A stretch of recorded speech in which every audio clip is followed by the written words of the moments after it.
सत श्री अकाल बेटा जी। आज हम डिस्कस करेंगे पावर का कॉन्सेप्ट इलेक्ट्रिक सर्किट्स में।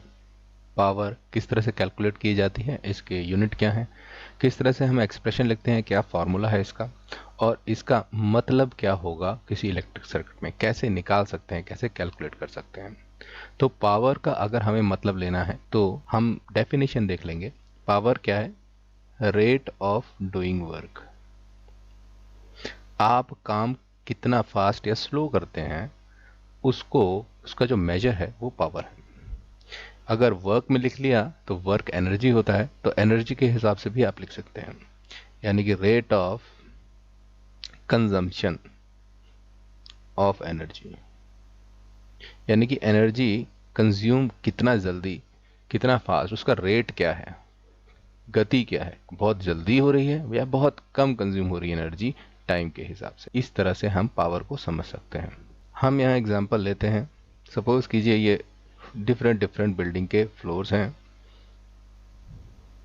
और आपने यहाँ पर एक बॉक्स है, आप हो पर्सन ए, और आपने एक बॉक्स यहाँ थर्ड फ्लोर में रख दिया और आपको काम करना पड़ा 1 जूल का।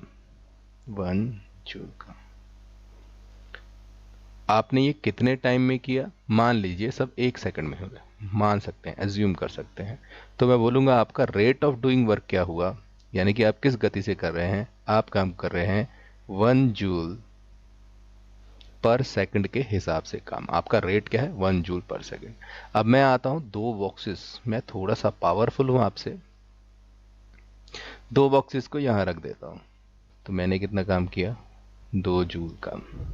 तो मेरी जो पावर निकलेगी, power rate of doing work कितना निकलेगा? 2 जूल्स पर सेकंड। अब कोई मेरे से भी पावरफुल आदमी आ जाए, वो बोलता है क्या आपकी तो कुछ पावर ही नहीं है, ये देखो 5 बॉक्सेस लिए और थर्ड फ्लोर पे 1 सेकंड में रख दिया।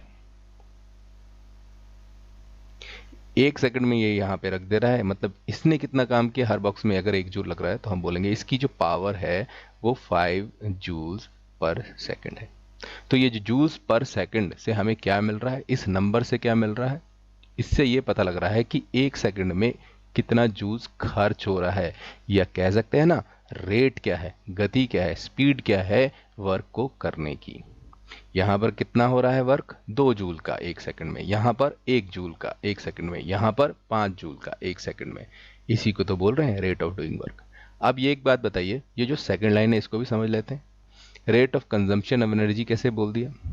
जब आप काम करते हैं क्या कुछ एनर्जी नहीं लगेगी? लगेगी ना, तो वो भी तो खर्च होगी, तो उस तरह से भी तो समझा जा सकता है। यानी कि आप 1 जूल अपनी एनर्जी खर्च कर रहे हो 1 सेकंड में। ये कितनी एनर्जी खर्च कर रहा है? 2 जूल की एनर्जी कर रहा है 1 सेकंड में। ये एनर्जी कितनी खर्च कर रहा है? पावरफुल तो है, पर एनर्जी देखिए कितनी खर्च होगी? 5 जूल पर सेकंड में। तो इस तरह से हम पावर का अंदाजा लगा सकते हैं। अब जो एसआई यूनिट है, जो इंटरनेशनल यूनिट है, वो जूल्स पर सेकंड बार बार ये नहीं यूज किए जाते पावर के लिए। एक स्पेशल हमारे पास नाम है जो आपने बहुत सुना होगा, खासकर जब बल्ब खरीदते हैं कि कितने वॉट का बल्ब है। तो वॉट जो है वो इसके यूनिट है, डब्ल्यू से डिनोट किया जाता है इसे।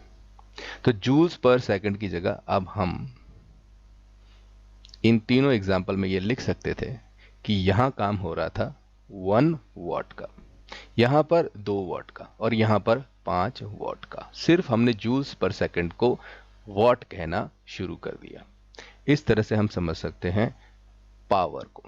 डेफिनेशन में क्या देखेंगे? Rate of doing work, work के हिसाब से समझ लीजिए, और या रेट ऑफ कंज्यूम्पशन ऑफ एनर्जी, काम करोगे तो एनर्जी तो कंज्यूम होगी। तो इस तरह से हम ये समझ सकते हैं। अब हम कर लेते हैं पावर को इलेक्ट्रिक सर्किट में कैलकुलेट कैसे किया जाएगा, क्या मैथमेटिकल एक्सप्रेशन है उसका।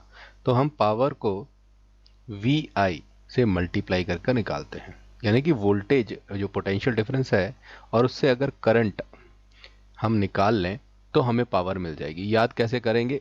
वी आई, यानी कि वी को आई में कन्वर्ट कर दें, यानी कि हम सब एक हो जाएं, वी ऑल बिकम्स आई, हम हो जाएं तो हम बहुत पावरफुल हो जाएंगे। तो इस तरह से हम याद कर सकते हैं जिससे भूले ना, P is equal to V I. इस फॉर्मूले को एक तरह से और देखा जा सकता है। देखिए, हमें पता है ओम्स लॉ में V is equal to I R होता है या आर आई होता है, जिस तरह से आप सोचना चाहें।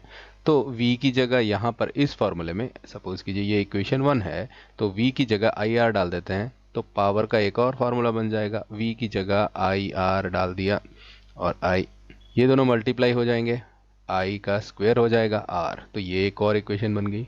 एक और काम कर सकते हैं, क्यों ना ओम्स लॉ से i की वैल्यू v बाय आर यहाँ पे डाल दें, तो क्या हो जाएगा p v, अब i की वैल्यू डाल रहा हूँ, तो i की वैल्यू क्या निकलेगी v बाय आर, r नीचे चले जाएगा, तो v by R, V square by R. इस तरह से भी याद कर सकते हैं, यानी कि हमें 3 फॉर्मूले मिल गए। अगर पावर कैलकुलेट करनी हो तो हमें कोई भी रेजिस्टेंस मिलेगी, उसके अक्रॉस अगर पोटेंशियल डिफरेंट एंड करंट पता है तो पावर निकाल सकते हैं। अगर हमें सिर्फ करंट और रेजिस्टेंस पता हो, वोल्टेज ना पता हो, तब भी हम पावर निकाल सकते हैं, तो ये सेकंड फॉर्मूला वहाँ काम आएगा। और अगर हमें करंट ना पता हो, सिर्फ वी स्क्वेयर वोल्टेज डिफरेंस पता हो और रेजिस्टेंस पता हो, तब भी हम पावर निकाल लेंगे। देखिए अभी एक सिंपल क्वेश्चन एक्सरसाइज का करेंगे, वहां से समझ आ जाएगा। यहाँ पर दिया हुआ है एक इलेक्ट्रिक बल्ब है जो कनेक्टेड है 220 वोल्ट जनरेटर से। The current is half ampere, what is the power of bulb, उस बल्ब की पावर क्या है। तो यहाँ तो क्या दिया हुआ है, V दिया हुआ है और I दिया हुआ है, ये है हमारा I, तो ये पहला फॉर्मूला ही लग जाएगा।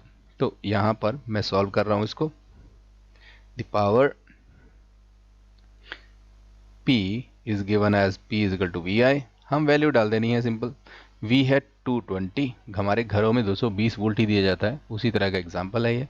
और करंट कितना है, I कितना है, हाफ एम्पेयर, इसको इस तरह से लिख दिया, 0.5 भी लिख सकते हैं आप। मल्टीप्लाई करके क्या आ जाएगा 110 वाट। अब क्या बता सकते हैं 110 वाट से क्या इन्फॉर्मेशन मिल सकती है, वाट तो हमने देख लिया 110 वाट, एक और इन्फॉर्मेशन लिखती है, यानी कि हर सेकंड ये बल्ब जो है 100 जूल्स खा जाएगा, 100 जूल्स पर सेकंड, ये भी मतलब है ना। तो याद रखिए वाट का मतलब क्या है, जूल्स पर सेकंड, इतना काम कर रहा है वो, इतना एनर्जी कंज्यूम कर लेगा, कितना 110 जूल पर सेकंड के हिसाब से। यानी कि अगर बी पार्ट में दिया गया है कि हमें ये पता है रेजिस्टेंस जो है किसी बल्ब की 2 ओम की है और करंट उसके थ्रू जा रहा है, करंट जा रहा है 2 एम्पेयर का, क्या पावर कैलकुलेट कर सकते हैं। अब VI से काम नहीं चलेगा, ये जो पहला फार्मूला है इससे काम नहीं चलेगा, I स्क्वेयर R लगा देंगे। तो पावर का हमें ये भी पता है कि एक और फॉर्मूला है I स्क्वेयर R, निकाला कैसे, ओम्स लॉ डालकर VI में। तो याद करने की भी जरूरत नहीं है, अगर आप डालेंगे तो सामने यहाँ पे I स्क्वेयर R दिख जाएगा, I की जगह V बार R डालेंगे तो V स्क्वेयर बाय R दिख जाएगा। तो ऐसा नहीं है कि रटना ही है, आप आराम से डराइव भी कर सकते हैं इसको, ओम्स लॉ हमें पता ही है, पावर का हमें फॉर्मूला आज याद हो गया।